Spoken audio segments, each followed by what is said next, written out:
Hello everyone, एसकेटी podcast hits आप देख रहे हैं। मैं हूं आपके साथ शालिनी कपूर तिवारी। लगातार सोने और चांदी के दाम पिछले कई महीनों में भागते चले जा रहे हैं। एक दो दिन के लिए मंदी आती जरूर है, करेक्शन होता जरूर है, लेकिन फिर हम सुनते हैं कुछ ही दिनों के बाद कि कैसे फिर आग लग गई दाम में। अब ये जो रैली है ये रुकेगी कहां जाकर? इसमें सबसे बड़ा योगदान डोनाल्ड ट्रंप का है या चाइना का है? इन सारी बातों को समझाएंगे आज हमारे पॉडकास्ट में। अर्थशास्त्री शरद कोहली सर मौजूद हैं। डिटेल में हमने उनसे समझा है कि 2026 में गोल्ड एंड सिल्वर किधर का रुख करने वाला है। आगे आप बढ़िए, पॉडकास्ट को देखिए। उसके पहले एसकेटी पॉडकास्ट हिट्स को आप सब्सक्राइब कर लीजिए, क्योंकि आपने लंबे पॉडकास्ट को कुछ पार्ट्स में लेकर के आपके सामने यहाँ हम हाजिर होते हैं। ये हमारा एक्स्ट्रा एफर्ट है और इसीलिए हम चाहते हैं कि हमारे एक्स्ट्रा एफर्ट के लिए आप इस चैनल को सब्सक्राइब कीजिए और आगे बढ़ने के पहले इस पॉडकास्ट को लाइक भी कर दीजिए। कुछ कहना है कमेंट सेक्शन में आप कह सकते हैं। और चलिए अब आपको दिखाते हैं शरद कोहली सर के साथ पार्ट 1। बहुत स्वागत है सर आपका। Thank you so much. आज के पॉडकास्ट की शुरुआत मैं चांदी के साथ करने जा रही हूँ। मुझे बहुत अच्छा लग रहा है क्योंकि जब से मैंने देखा है ये पहली बार है जब सोने से ज़्यादा चांदी के ऊपर चर्चा की जा रही है। एक डेटा मैं देख रही थी सर, तो उसमें बताया था कि 2025 में भारत में 5,000 टन से ज़्यादा चांदी का आयात हुआ है और ये वर्ल्ड में जितना उत्पादन चांदी का है उसका 5वां हिस्सा है। तो इतना जो मैं समझ पाई वो ये कि अगर इंडिया ने इतना आयात किया है तो ये खाली सट्टा नहीं हो रहा है या इसके गहने नहीं बन रहे हैं। इतना बड़ा चेंज इंडिया का। और उसी रिपोर्ट में सर ये भी था कि चाइना और रशिया, ये 3 बड़ी कंट्रीज़ हैं जो लगातार चांदी के आयात को बढ़ा रही हैं और स्टोर कर रही हैं। तो इसके पीछे की वजह क्या है और क्या इसलिए चांदी भाग रही है क्या? बिल्कुल इसी वजह से भाग रही है। जो दिखता है वो बिकता है और जो बिकता है उसकी कीमत भी बढ़ती है फिर। तो भारत में आपने चांदी के आयात की बात करी, पहले मैं उसको एड्रेस कर देता हूँ। 3 जगह चांदी का इस्तेमाल हो रहा है भारत में। अगर भारत की बात करें, पहला, भारत में भी सोलर से, आपको पता होगा प्रधानमंत्री सूर्य घर नाम से एक योजना प्रधानमंत्री जी ने लॉन्च करी थी कि आप घर पे सोलर सेल्स लगाइए, बैटरी लगाइए, अपने लिए भी बिजली लीजिए और कुछ बेच भी सकते हैं आप। 25 लाख घर इस योजना का फ़ायदा उठा चुके हैं। उसमें गवर्नमेंट सब्सिडी देती है, 70-80 हज़ार तक की सब्सिडी आपको मिलती है। तो जब जब सोलर सेल्स का इस्तेमाल बढ़ता है, चांदी का इस्तेमाल बढ़ता है, पहला। दूसरा, आपको पता होगा कि इलेक्ट्रिक व्हीकल्स भारत में बहुत पुख्ता तरीके से पुश किए जा रहे हैं। इनफैक्ट दिल्ली एनसीआर जैसे इलाके में जहाँ पर पोल्यूशन की समस्या बहुत नाक में दम करा हुआ है सबके, वहाँ पर इलेक्ट्रिक व्हीकल्स का प्रचलन बढ़ाया जा रहा है, उनकी कीमतें कम करी जा रही हैं, उनका चार्जिंग इंफ्रास्ट्रक्चर बढ़ाया जा रहा है। इलेक्ट्रिक, ये मैं वो चीज़ें ले रहा हूँ जहाँ चांदी का इस्तेमाल होता है। और तीसरा, चांदी में शालिनी इस तरीके से इन्वेस्टमेंट आ रही है इस समय, जिसको हम ETF कहते हैं। और ETF में आप 10,000 रुपये भी अगर लगाएंगे तो उसका वेयर हाउस में उतना चांदी रखना पड़ेगा, आप हवा में नहीं होता है वो। और चौथा, जो MCX है, कमोडिटी एक्सचेंज है, वहाँ पर भी कुछ लोग डिलीवरी एनफोर्स कर देते हैं। डिलीवरी एनफोर्स का मतलब होता है कि जब कॉन्ट्रैक्ट एक्सपायरी की डेट आती है तो उस समय आपके एक तो कॉन्ट्रैक्ट एक्सपायर हो जाता है, प्रॉफिट या लॉस बुक कर लेते हैं, या आप एक्सचेंज को कह सकते हैं कि मैं इसकी डिलीवरी लूँगा या लूँगी, तो फिर एक्सचेंज को उसकी डिलीवरी एक्सचेंज लिए। अब ये तो नहीं कि जितनी चांदी MCX पर ट्रेड होती है उस सबका स्टॉक MCX रखता है, क्योंकि सब लोग नहीं डिलीवरी, कुछ हिस्सा रखता है, तो उनके वेयर हाउसेज से वो लेती है। तो इंडस्ट्रियल यूज़ में, ETFs में, और बाकी जो लक्ष्मी गणेश, पायल और वो जो चांदी के चम्मच से पैदा होते बच्चे को शहद पिलाते हैं, चांदी के ग्लास में डाल के, कटोरी में डाल के, वो सब चीज़ें तो चल ही रही हैं, वो तो पहले से चल रही हैं और शायद अब ज़्यादा और लोग लेने लगे। अब भाई चांदी नया सोना बन गया है। तो इन चीज़ों को मिला के भारत में इसका आयात हो रहा है। और ये बात भी आपकी ठीक है कि चांदी को होल्ड किया जा रहा है अंतर्राष्ट्रीय स्तर पर। 60% चांदी की जो रिफाइनिंग है, चांदी जब निकलती है ना शालिनी, तो बहुत भत्ती सी होती है, काली सी, गंदी सी, आपको देख के मन नहीं करेगा। आप वो जो सुंदर सी पायल या सुंदर सा आप कुछ भी बनाते हैं चांदी का, वो इतना सुंदर लगता है, चमकता है वाइट कलर का और व्हाटएवर, पर जब चांदी निकल के आती है खानों से तो आपका देखने का भी दिल नहीं करेगा। तो उसको रिफ़ाइन करना पड़ता है। वो रिफ़ाइनिंग कैपेसिटी 60% चाइना ने अपने पास कर रखी है। और चाइना ने इसको रेयर अर्थ मिनरल कैटेगरी में डाल दिया है, क्योंकि उनको पता लग गया है कि ये अब इसके बिना गुजारा नहीं है। क्योंकि ये जो 3 चीज़ें और AI डेटा इक्विपमेंट, ये भी भारत में कम नहीं बन रहे हैं। मैं भाई बताऊँ आपको, सेमीकंडक्टर चिप्स में भी कुछ एक में AI रिलेटेड ये यूज़ होने लग गई है। तो इसकी वजह से भारत में इसका आयात हो रहा है। तो मुझे लगता है कि जहाँ तक दुनिया भर की बात करें, पर चांदी के बारे में क्योंकि आपने बात चांदी से शुरू करी है, तो एक मैं आपको बात बताना चाहूँगा जो शायद अभी तक कहीं किसी ने नहीं बताई है। ये अंदर की बात है। अंदर की बात है इसलिए है क्योंकि ज़्यादातर लोगों को नहीं पता है कि इन चीज़ों में जो चांदी इस्तेमाल हो रही है, सोलर सेल्स में, AI डेटा इक्विपमेंट में, इलेक्ट्रिक व्हीकल्स में और भी कुछ इलेक्ट्रॉनिक प्रोडक्ट्स में। इनफैक्ट एक मुझे पता लगा कि किसी कंपनी में, या नाम नहीं लूँगा, किसी को हम फ्री पब्लिसिटी नहीं देते, आपके चैनल बहुत चलता है, उनको बिना पैसे दिए क्यों हम किसी का नाम लें। उसने अपनी बैटरी ऐसे निकाली है कि उसमें अगर चांदी का उपयोग 25-30 ग्राम कर दिया जाए तो उसकी रनिंग कैपेसिटी बढ़ जाती है, मतलब उसकी माइलेज बढ़ जाती है व्हीकल की। तो अब देखिए, खेल देखिए कि अगर चांदी जिस रफ्तार से महंगी हो रही है, इस समय जब हम बात कर रहे हैं, आपका शायद वीडियो 1-2 दिन में लाइव जाएगा, 3.25-3.5 लाख के बीच में खड़ी हुई है। तो कॉस्ट ऑफ प्रोडक्शन इन चीज़ों की आपको नहीं लगता कि बढ़ रही होगी? क्योंकि जब महंगी भाई वो लोग इस्तेमाल कर रहे हैं तो उनको तो महंगा लेना पड़ रहा है ना। तो इसका मतलब आपके इलेक्ट्रिक व्हीकल्स महंगे होंगे, सोलर सेल्स महंगे होंगे, AI डेटा इक्विपमेंट महंगा होगा। और ये ऐसी चीज़ें हैं जिनकी कीमतें आगे आगे घटनी चाहिए, ना कि बढ़नी चाहिए। तो आखिर एक लिमिट होगी ना जहाँ तक इसको बनाने वाला इतनी महंगी खरीदता रहेगा। तो अंदर की बात मैं ये बताना चाहता था कि यूरोप और अमेरिका में बिल्कुल सीरियस नोट पे, और इसको खोला नहीं गया अभी, पर क्योंकि मुझे इस बात की जानकारी है तो मैं इसको बताऊंगा, रिसर्च चल रही है कि क्या हम चांदी का कोई विकल्प निकाल सकते हैं। कि अगर ये इतनी महंगी हो गई तो भैया कहाँ से हम बनाएंगे, ये चीज़ें तो बहुत महंगी हो जाएंगी। तो अगर चांदी का शालिनी ऑल्टरनेट निकल आता है तो बड़ी बात हो जाएगी, क्योंकि फिर एकदम से जो इंडस्ट्रियल, और अगर 100 यूनिट डिमांड होती है चांदी निकलती है तो 56% चांदी कंज्यूम होके ख़त्म हो जाती है। ख़त्म हो जाती है मतलब, अब आप पहले मिठाई लेते थे ना, चांदी का वर्क होता था, थोड़ा ना उस चांदी को आप रिसाइकिल कर सकते हैं। आप तो उसको खा जाते हैं या फेंक देते हैं, जो भी करते हैं। बाय द वे, अगर आपको पान में आजकल चांदी के वर्क को दे रहा है तो वो झूठ बोल रहा है। 50 रुपये के पान में कहाँ से वो 3.5 लाख रुपए किलो की चांदी लगाएगा। तो अगर इसका विकल्प निकल आता है तो फिर चांदी के लिए वो जो कंजम्पशन वाला पार्ट है वो खतरे में आ जाएगा। तो इसलिए चांदी में, जितना चांदी ने रिटर्न दिया है उतना ज़्यादा चांदी में रिस्क भी है। ये मैं आपको और आपके फॉलोअर्स, व्यूअर्स, सब्सक्राइबर्स को आगाह करना चाहता हूँ। अभी कुछ नहीं निकल के आया है, आज जब हम बात कर रहे हैं उस रिसर्च में कुछ नहीं निकला है। पर आमूमन देखा गया है कि जब जब साइंटिस्ट किसी चीज़ के पीछे पड़ जाते हैं और डीप रिसर्च करने लगते हैं, पूरा अनुसंधान करने लगते हैं, तो कुछ ना कुछ रास्ता निकल आता है। हमने वैक्सीन्स के टाइम देखा, हमने स्पेस के टाइम देखा, हमने कितनी चीज़ों का देखा कि कुछ ना कुछ उसका रास्ता निकाल लिया जाएगा। तो जब तक वो रास्ता नहीं निकलता तब तक चांदी चमकती रहेगी। अगर किसी, तो इस मेरा कहने का मतलब ये था कि जो लोग चांदी में निवेश करते हैं, जिनके पास चांदी भर भर के रखी हुई है या चांदी में निवेश करना चाहते हैं, उनको इस खबर पर बड़ी बारीकी से नज़र रखनी चाहिए। अगर हल्की सी भी कहीं खबर आ गई, क्योंकि चांदी में इतनी सट्टेबाजी भी हो रही है शालिनी, कि 1 किलो चांदी के पीछे 356 कॉन्ट्रैक्ट चलते हैं। तो आप लगाइए कि अगर इतनी सट्टेबाजी हो रही है तो जैसे ही खबर आएगी तो सबसे पहले तो वो सट्टेबाज बेच के बाहर निकलेंगे। आपने जो घर में पायल रखी हुई है या चम्मच, ग्लास और कटोरी रखी है, वो तो बात की बात है, पहले तो वो लोग तो एकदम से वो क्रैश आ सकता है। तो इसलिए चांदी में मैं लोगों को थोड़ा अलर्ट रहने को कहूँगा कि आप अलर्ट रहिए। जब तक ये रिसर्च में कुछ नहीं निकलता है तब तक के लिए सब ठीक है।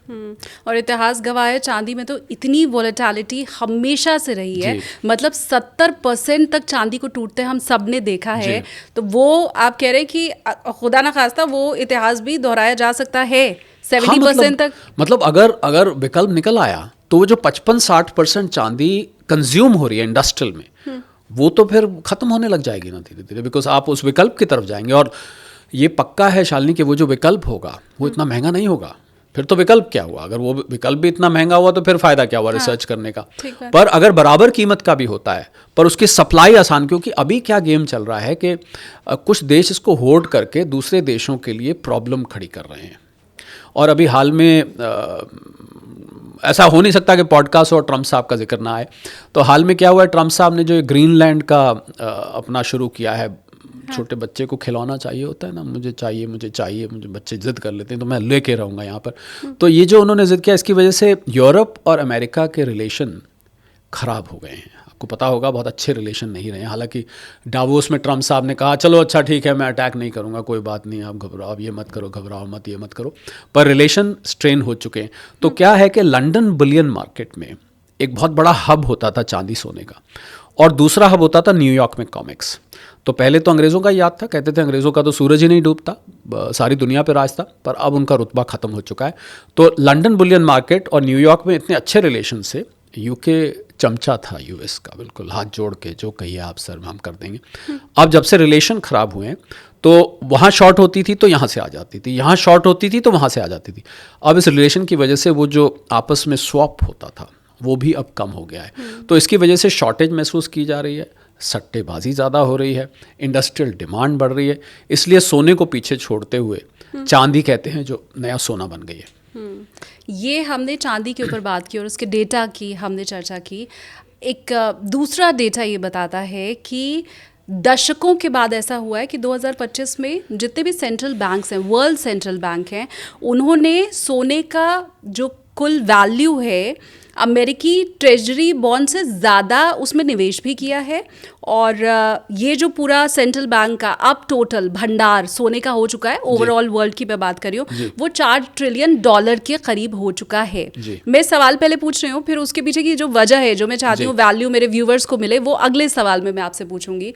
तो इस हिसाब से सिल्वर भी भाग रहा है, गोल्ड सब ने वैसे ही बढ़ा दिया है अपने पास, और आगे भी बढ़ाते जाने की ही उनकी मंशा है। चाइना की भी कम से कम ऐसी ही है। तो फिर गोल्ड का क्या होगा? गोल्ड मुझे लगता है शालिनी के ज़्यादा सॉलिड है। सॉलिड का मतलब उसमें अगर मान लीजिए कल को करेक्शंस आती हैं, हाँ, तो सोने में इतनी गहरी करेक्शन नहीं आएगी। चांदी में ज़्यादा अगर करेक्शन आए दोनों साथ साथ तो चांदी में ज़्यादा गहरी करेक्शन आएगी, क्योंकि सोने का उतना इंडस्ट्रियल यूज़ नहीं है।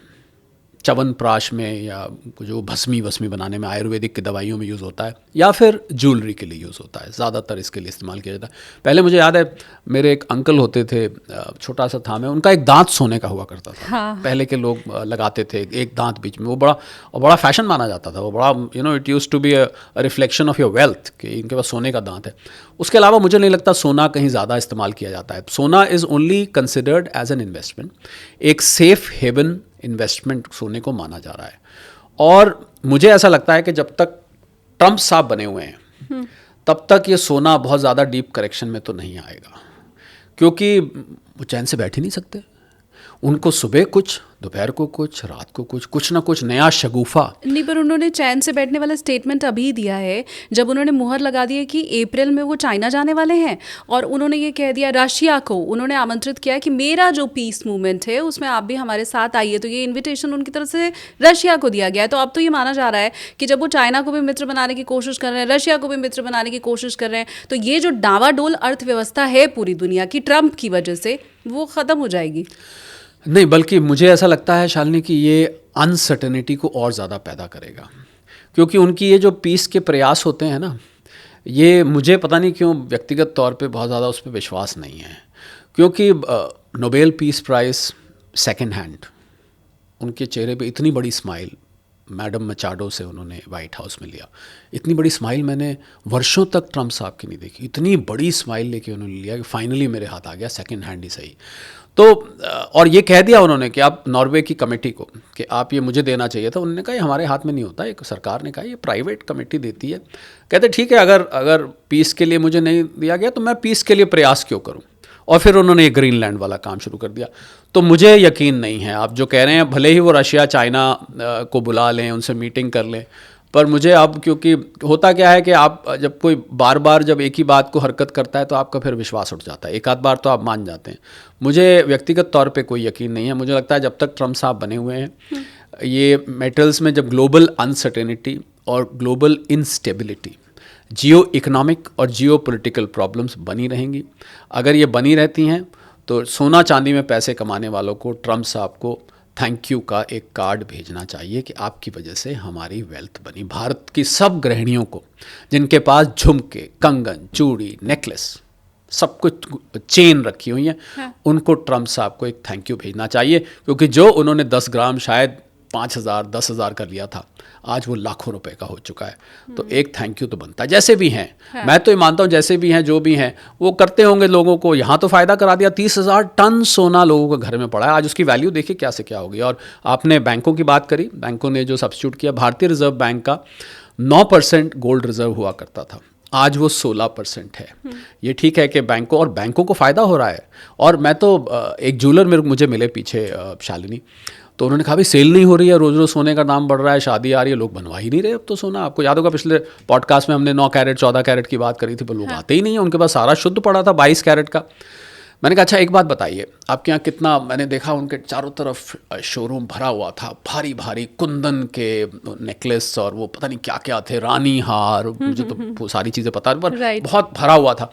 मैंने कहा ये बताइए, चले सेल तो आपकी नहीं हो रही, पर ये स्टॉक आपका कितना पुराना है? कहते हैं हाँ कोई 2 साल, कोई 3 साल, कोई 1 साल।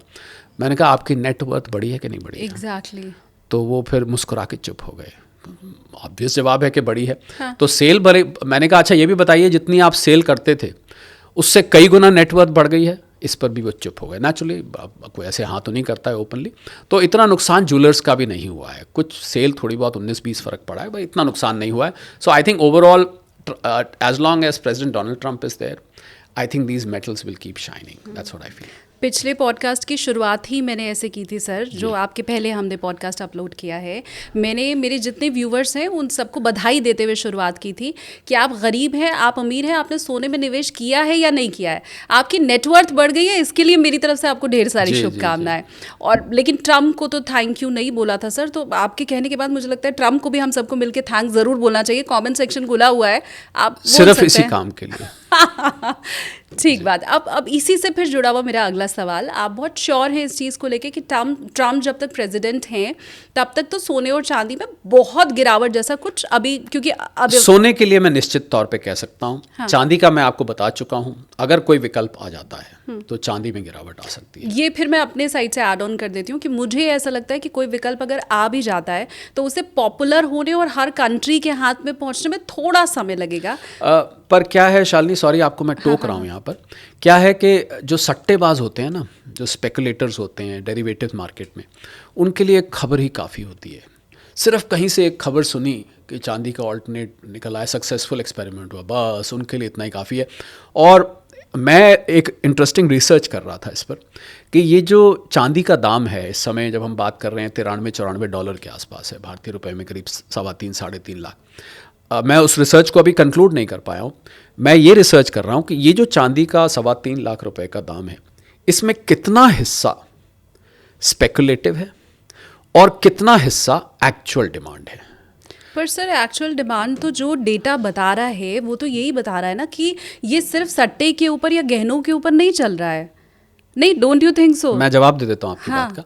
देखिए, प्राइस एक ही होती है, जो सट्टेबाज भी उसी प्राइस पे लेगा और वो व्यक्ति भी सट्टेबाजी वाली प्राइस पे लेगा, तो प्राइस तो एक ही चलती है। मैं तो ये रिसर्च कर रहा हूँ, इसमें सट्टेबाजी का एलिमेंट तो है ना, ये तो सिद्ध हो चुका है। अब ये तो मैंने आपको बताया, एक के पीछे 356 चलते हैं। तो मैं ये रिसर्च करने की कोशिश कर रहा हूँ जिसका अभी तक आउटकम नहीं आ पाया है, और बहुत कठिन है ये पता लगाना कि ये 3.5-3.25 लाख में कितना अमाउंट सट्टे का है और कितना इसकी एक्चुअल प्राइस है। तो अगर कुछ होता है तो वो सट्टे वाला हिस्सा गायब हो जाएगा और एक्चुअल प्राइस इसकी रह जाएगी। ये रिसर्च तब काम आएगी अगर कुछ ऐसा होता है। तो I hope I am able to conclude on this research because, और मुझे पता लगा किसी और ने कभी इस पर इतना गहन चिंतन करने की कोशिश नहीं करी है, but I am trying my best. अगर पता लगा तो you will be the first person to know. Definitely sir, मैं वेट भी करूंगी और बहुत सारी शुभकामनाएं भी आपको मैं देती हूँ कि जल्दी आप ये इंक्लूड कर पूरा कंक्लूड कर पाएँ। पर संभावनाएं मैं तो तलाशने की कोशिश कर रही हूँ। मैंने जब से इन चीज़ों को समझना शुरू किया है निवेश को, तब से मैंने यही देखा है कि हर एक्सपर्ट, इवन हमारे घर में पापा या जितने बड़े लोग हैं, वो हमें सोने और चांदी में निवेश सिर्फ उतना करने की सलाह देते रहे हैं जिसमें हमारा पोर्टफोलियो डाइवर्सिफाई हो पाए। इससे ज़्यादा किसी ने सलाह दी नहीं है।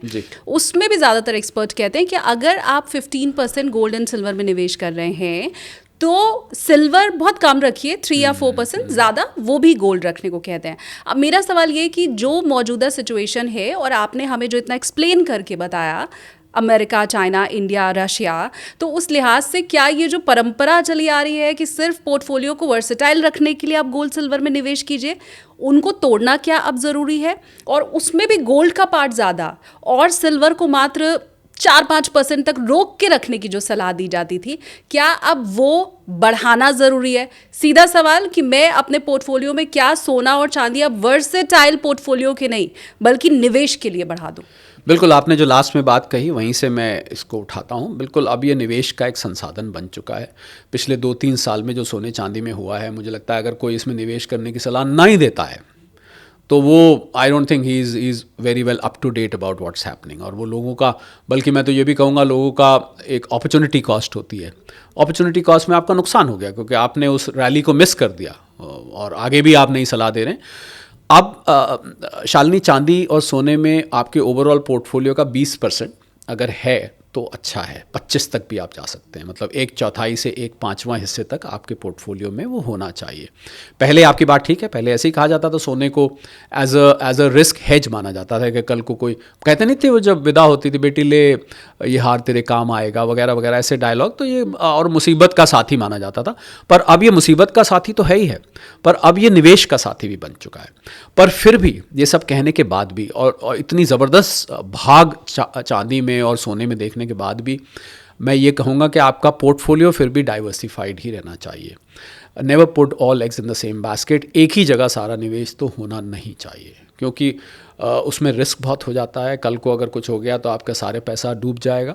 तो कम रिटर्न बेहतर है ज़्यादा रिटर्न और रिस्क से, ये ऐसा मेरा मानना है। और व्यक्तिगत तौर पे मैं बोलूँ तो क्योंकि मैं बहुत सारे प्लेटफॉर्म्स पे जाता हूँ तो शरद कोहली ये सुन लेगा कि उसके एडवाइस से या उसकी एनालिसिस से रिटर्न कम आया, पर ये सुन के मुझे दुख होगा कि किसी के खून पसीने की कमाई बिल्कुल डूब गई। मैं ये गाली मुझे अच्छी लगती है कि आपकी सलाह से हमें रिटर्न कम आया, पर वो गाली मुझे अच्छी नहीं लगेगी जब कोई कहेगा कि आपकी वजह से मेरा पैसा डूब गया। पिछली बार आपने सिल्वर और गोल्ड में 20% निवेश की सलाह दी थी, आज भी आप उसे बढ़ा के 5% ही करने को कह रहे 20-25 ही रख रहा हूँ मैं, इससे ज़्यादा नहीं रख रहा हूँ। मैं अभी भी इससे ज़्यादा नहीं रख रहा हूँ क्योंकि कभी भी कुछ भी हो सकता है। जब तक देखिए गोल्ड को लेके तो आप श्योर हैं कि वो तो नहीं, हाँ, बहुत डीप करेक्शन तो नहीं आएगा, पर फिर भी it is a bad strategy Shalini to put all your eggs in the same basket. 60% mutual fund में रख के 20% गोल्ड और सिल्वर में अगर मैं रख रही हूँ और म्यूचुअल फंड को कम करके 5%, मतलब 55% म्यूचुअल फंड और 25% गोल्ड एंड सिल्वर में अगर मैं रख रही हूँ, तो वो मेरी गलती क्यों नहीं है? म्यूचुअल फंड पे इतना ट्रस्ट क्यों, और आज की तारीख में भी गोल्ड पे ट्रस्ट कम क्यों? क्योंकि जो आज हो रहा है, क्या हमें उसका कल पता था?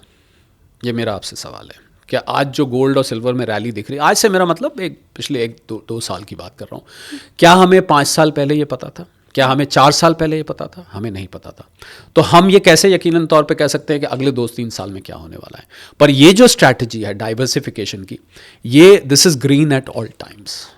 ये आपको कभी भी नुकसान नहीं देगी।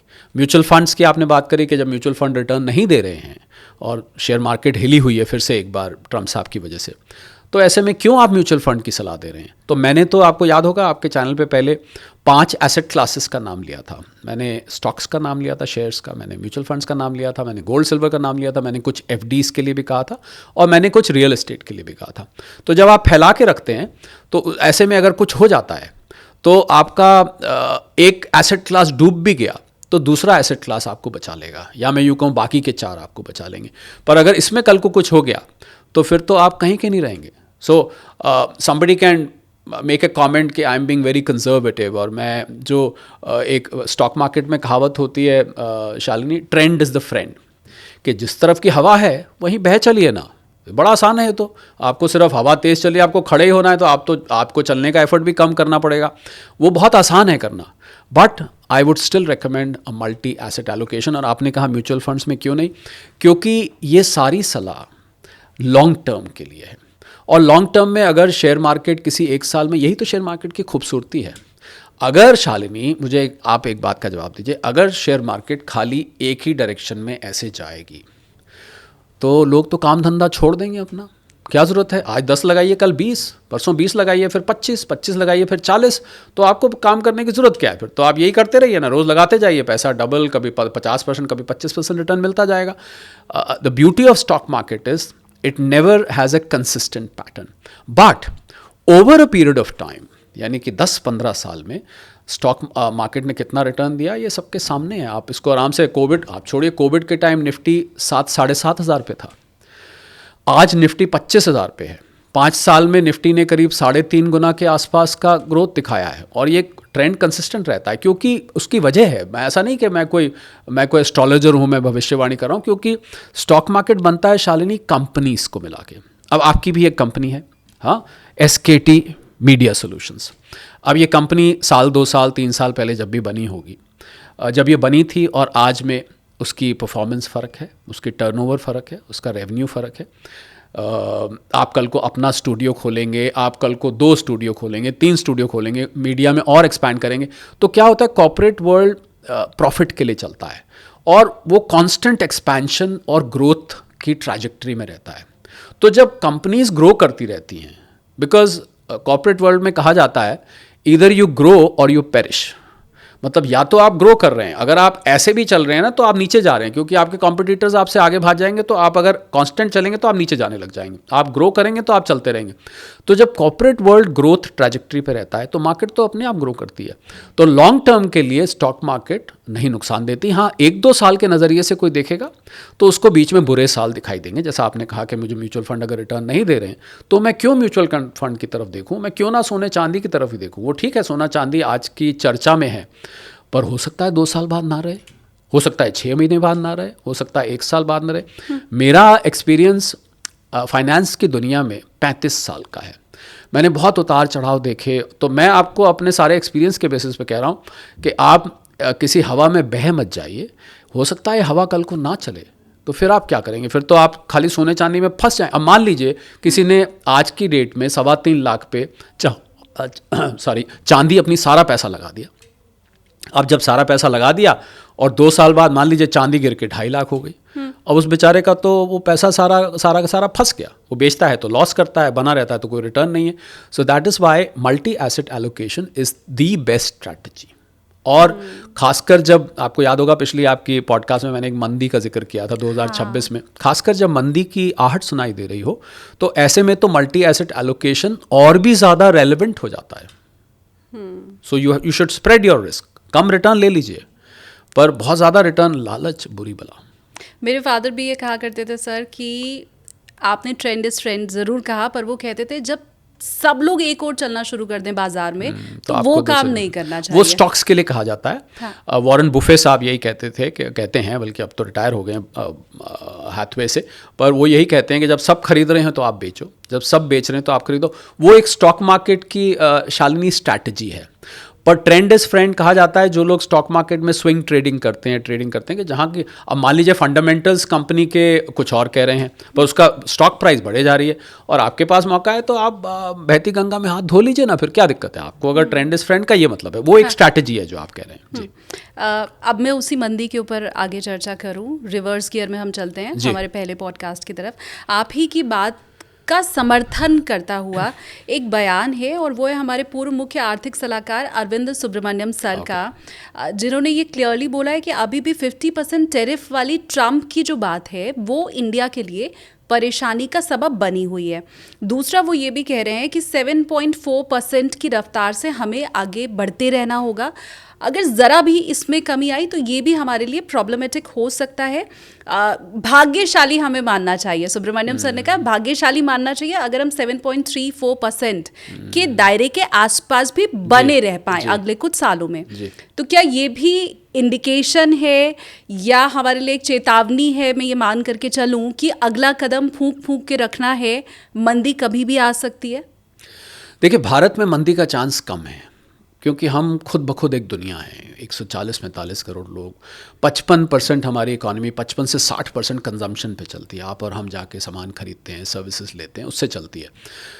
अगर वैश्विक मंदी की आहट सुनाई दे रही है, मैंने भारत की मंदी की बात नहीं करी थी, मैंने वैश्विक मंदी की बात करी थी, क्योंकि विश्व की अर्थव्यवस्था शालिनी मात्र 2.5% पे ग्रो कर रही है। हम जहाँ 7.5 के आसपास हैं, तो हम दुनिया से 3 गुना ज़्यादा स्पीड पे ग्रो कर रहे हैं। और आपको अगर सच्ची बात बताऊं तो जो अपने आप को कुछ देश विकसित कहते हैं, डेवलप्ड कंट्रीज़, उनको आप अगर निकाल के देखें डेटा, जीडीपी का कोई 0.2% पे ग्रो कर रहा है, कोई 0.8% पे कर रहा है, कोई 0.5 पे कर रहा है। और मुझे पता नहीं क्यों ऐसा लगता है कि आंकड़े सिर्फ प्लस में रखने के लिए दिखाए जा रहे हैं, असल में वो रिसेशन में हैं। पर क्योंकि आपको, अगर आप रिसेशन में ऑफिशियली आ जाते हैं, 2 कंसेक्यूटिव क्वार्टर्स में इकोनॉमी में रूल होता है, आप अगर रिसेशन माइनस में जाते हैं तो आपको ऑफिशियली रिसेशन में घोषित कर दिया जाता है। और एक दफ़े आप रिसेशन में आ जाते हैं तो आपके यहाँ निवेश आना बंद हो जाता है, आपके साथ बहुत सारा इंटरनेशनल ट्रेड इम्पैक्ट होना शुरू हो जाता है, आपके यहाँ नौकरियाँ प्रभावित होनी शुरू हो जाती हैं। मतलब अंतर्राष्ट्रीय स्तर पर आपको बहुत अच्छा नहीं देखा जाता। आप जब जाएंगे ना, अरे इनकी इकोनॉमी तो रिसेशन में है, जैसे कोई व्यक्ति भी हो, 2 व्यक्ति हो, एक बहुत अच्छा नहीं कर रहा तो उसको थोड़ा सा इज लुक डाउन अपॉन, कि बहुत अच्छे नहीं है। तो इसलिए मुझे लगता है कि उन्होंने ये 0.2, 0.8, ये कोई ग्रोथ नहीं है, this is as good as recession. तो जब दुनिया भर में रिसेशन की आहट सुनाई दे रही है और भारत अगर 7.3, 7.4 पे ग्रो कर रहा है, दैट इज़ वेरी क्रेडिबल। पर यहाँ से अगर विश्व और ज़्यादा गहरी मंदी में शालिनी जाता है तो कुछ ना कुछ उसकी आंच भारत पर तो आएगी। हमारे वो सेक्टर्स जो विदेश से डील करते हैं उनको दिक्कत होगी, हमारे एक्सपोर्ट्स में दिक्कत आएगी। और जहाँ तक अमेरिकन टैरिफ्स की आपने बात करी, तो ट्रम्प साहब की तो खैर जितनी बात की जाए कम है। पहले 25% मैं उस दिन मैथमेटिक्स कर रहा था, 25% पहले लगाया कृषि प्रोडक्ट्स की वजह से, 25% लगाया रशियन ऑयल की वजह से, 500% की फिर धमकी दी, कितने हो गए, 550। फिर 25% हम ईरान से क्यों डील करते हैं, $1.68 बिलियन का हमारा ईरान के साथ, तो 25% इसका, 575% टैरिफ। सीधा कह दीजिए ना कि आप अपना सामान यहाँ मत भेजिए, ये टैरिफ का गेम क्या खेल रहे हैं। और मज़े की बात, जब वो कहते हैं prime minister Modi is a great man, prime minister Modi is a very dear friend, prime minister Modi is a great leader, कल भी उन्होंने बोला prime minister Modi is a great leader, is a very close friend. मुझे तो डर लग जाता है जब वो ऐसे कहते हैं, क्योंकि उसके साथ पीछे एक शगुफा छोड़ देते हैं, नए टैरिफ का या इमिग्रेशन का, कुछ ना कुछ छोड़ देते हैं। तो मुझे लगता है कि हमारे एक्सपोर्टर्स प्रभावित हुए हैं, ऐसा नहीं है। टेक्सटाइल्स हैं, जेम्स एंड ज्वेलरी है, लेदर फुटवेयर है, कुछ चीज़ें, तो कुछ एक्सपोर्टर्स मुझे ऐसे मिले शालिनी जो कि 3-4 दशक से लगातार अमेरिका पर ही चल रही थी। एक साउथ में जगह है तिरुपुर, वहाँ पर टी शर्ट्स और गारमेंट्स बनते हैं, मैं वहाँ गया हूँ। 12 लाख महिलाएं वहाँ पर फैक्ट्रीज़ में काम करती हैं जो केवल और केवल अमेरिकन ब्रांड्स के लिए सामान बनाती हैं। गैप है और भी बहुत सारे ब्रांड्स हैं जिनके लिए बनाती हैं, सबके सब खाली बिकॉज 50% टैरिफ लगा दिया आपने, तो एज गुड एज हमारा जो प्रोडक्ट। और इसके बावजूद भी कुछ लोग काम करते रहे, क्योंकि 6 राउंड बातचीत की हुई। हर बार उन एक्सपोर्टर्स को उम्मीद रहती थी कि शायद अब कुछ निकल के आएगा, शायद अब कुछ निकल के आएगा, शायद इस बार हो जाए, शायद इस बार कुछ नहीं हुआ।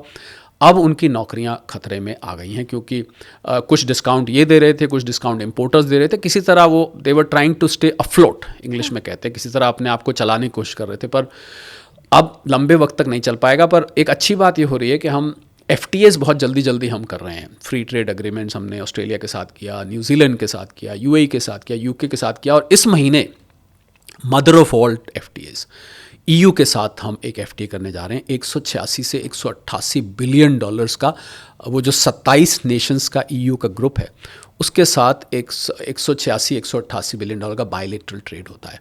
अगर ये FTA हो जाता है, मुझे लगता है वो जो अमेरिका से नुकसान हुआ उसकी काफ़ी हद तक भरपाई हो जानी चाहिए। पूरी तो नहीं हो पाएगी पर काफ़ी हद तक हो जाएगी। और जो EU की प्रेसिडेंट है उर्सुला, वो यहाँ 26 जनवरी के लिए आ भी रही हैं, एज ए चीफ गेस्ट शायद आ रही हैं। उसके बाद ये डील होने की उम्मीद है, तो वो डील मुझे लगता है काफ़ी हद तक ऑफसेट करेगी, क्योंकि ट्रेड बढ़ेगा। ट्रम्प साहब ने क्या किया है शालिनी, कि उन्होंने ना बाकी की दुनिया को बहुत क्लोज ले आए हैं।